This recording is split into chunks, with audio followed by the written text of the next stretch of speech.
হয়েছে। আজকে দ্বিতীয় বর্ষের প্রথম দিন, আমাদের অঙ্গীকার, আমাদের প্রতিশ্রুতি, এই বাংলাদেশ হবে সবচাইতে কার্যকর একটি গণতন্ত্রের বাংলাদেশ।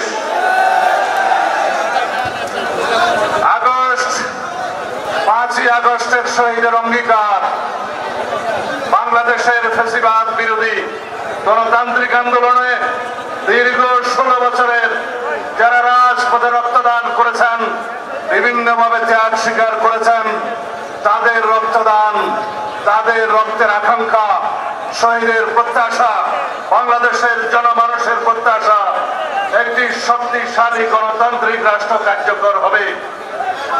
প্রয়োজনীয় সংস্কারের মধ্য দিয়ে, রাষ্ট্রের সংবিধানের গণতান্ত্রিক সংস্কারের মধ্য দিয়ে, রাষ্ট্র কাঠামোর গণতান্ত্রিক সংস্কারের মধ্য দিয়ে আমাদের প্রত্যাশিত সমাজ বিনির্মাণ হবে। প্রত্যাশিত রাষ্ট্র ব্যবস্থা, সরকার ব্যবস্থা, সমাজ ব্যবস্থা কায়েম হবে। এইটাই হবে আজকের দিনের অঙ্গীকার, এইটাই হবে আমাদের আজকের দিনের শপথ। আগামী দিনে এই সমস্ত সংস্কার জাতীয় ঐক্যমত্যের ভিত্তিতে গৃহীত হবে, সনদে স্বাক্ষরিত হবে। প্রত্যেকটি সংস্কার পরবর্তীতে নির্বাচিত জাতীয় সংসদের মাধ্যমে বাস্তবায়িত হবে। এটাই হবে একমাত্র বৈধ এবং সাংবিধানিক প্রক্রিয়া বাংলাদেশের সকল সংস্কার কার্যক্রম বাস্তবায়নের জন্য। আমরা সবাই অঙ্গীকারাবদ্ধ, এই বাংলাদেশ হবে এক নীতির বাংলাদেশ, সবার আগে বাংলাদেশ। আমাদের কোনো প্রভু থাকবে না বিদেশে, আমাদের বন্ধু থাকবে। এই বাংলাদেশ তাবেদার মুক্ত থাকবে।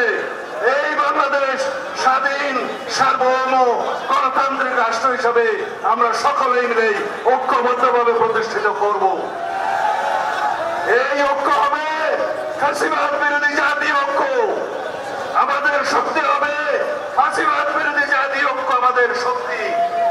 এই শক্তিকে সমুন্নত রেখে আমরা এই জাতিকে দীর্ঘ উচ্চতায় আমরা নিয়ে যাব, শীর্ষ উচ্চতায় নিয়ে যাব, সমৃদ্ধির শিখরে নিয়ে যাব।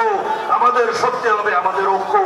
ফ্যাসিবাদ বিরোধী সেই জাতীয় ঐক্যকে সামনে রেখে ইনশাআল্লাহ আমরা ঐক্যবদ্ধভাবে গণতন্ত্রের রাস্তায় হাঁটবো। আমরা সকল গণতান্ত্রিক শক্তির ভিতরে কোনো বিভেদ চাই না। যারা বিভেদ সৃষ্টির চেষ্টা করছে তারা বাংলাদেশের পক্ষের শক্তি না। যারা নির্বাচনের বিপক্ষে কথা বলছে তারা বাংলাদেশের পক্ষের শক্তি না। যারা ঐক্যভঙ্গের চেষ্টা করছে তারা বাংলাদেশের পক্ষের শক্তি না। আমরা সকলেই বাংলাদেশের পক্ষের শক্তিকে সাথে নিয়ে, গণতন্ত্রের সকল পক্ষকে সাথে নিয়ে সংস্কারের সাথে আমরা এগিয়ে যাব। এই রাষ্ট্রকে ইনশাআল্লাহ পৃথিবীর বুকে শক্তিশালী সমৃদ্ধ রাষ্ট্রে পরিণত করব। যেই স্বপ্ন ছিল স্বাধীনতার স্বপ্ন, যেই স্বপ্ন ছিল মুক্তিযোদ্ধাদের স্বপ্ন, যেই অঙ্গীকার ছিল শহীদ রাষ্ট্রপতি জিয়াউর রহমানের অঙ্গীকার। আমরা একটি শক্তিশালী, একটি গণতান্ত্রিক, সমৃদ্ধ, উন্নত বাংলাদেশের স্বপ্ন নিয়ে এগিয়ে যাব ইনশাআল্লাহ। আমাদের নেতৃত্ব দিবেন বাংলাদেশের সবচাইতে জনপ্রিয় নেতা, আন্দোলন সংগ্রামের নেতৃত্ব দানকারী নেতা, ফ্যাসিবাদ মুক্তির সংগ্রামের একমাত্র নেতৃত্ব দানকারী শীর্ষ নেতা জনাব তারেক রহমান। বান্ডেল থাকলে প্রতি সেনমানিতে টাকা বাঁচবে। বিকাশ সেনমানি বান্ডেল কিনে জিতুন প্রতি লেনদেনে।